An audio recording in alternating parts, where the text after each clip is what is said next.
એક મિત્ર રસ્તામાં મળ્યા હતા. તો એમનું કહેવું એવું હતું કે વિશાલભાઈ તમે કેમ આ સ્કેમવાળા વિડીયો બનાવ્યા અને કેમ બધી માથાકૂટમાં પડો છો? તો મેં કહ્યું કે યાર આ અત્યારે જે લંડનમાં સ્કેમ થઈ રહ્યા છે ને વર્ક પરમિટ માટે, એક સમયે મારી પાસે પણ સ્કેમ થયો હતો.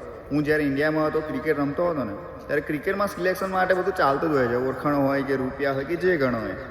તો મેં પોતે પણ જ્યારે ઘણા વર્ષો પહેલાં ક્રિકેટ રમતો હતો ને, ત્યારે સિલેક્શન માટે મેં ઘણા ટ્રાય કર્યા હતા.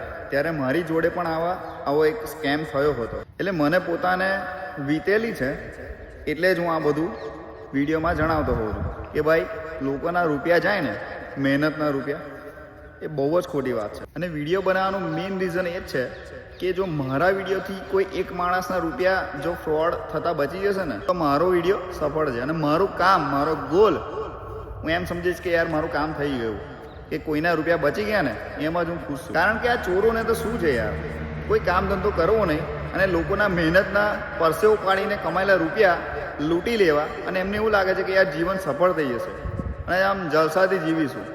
એટલે બધું અહીં જ ભોગવવાનું હોય. એના કરતાં મહેનત કરો, મહેનત કરીને કમાયેલો રૂપિયો કહે નહીં જાય, આવા રૂપિયા ક્યારેય ટકશે પણ નહીં.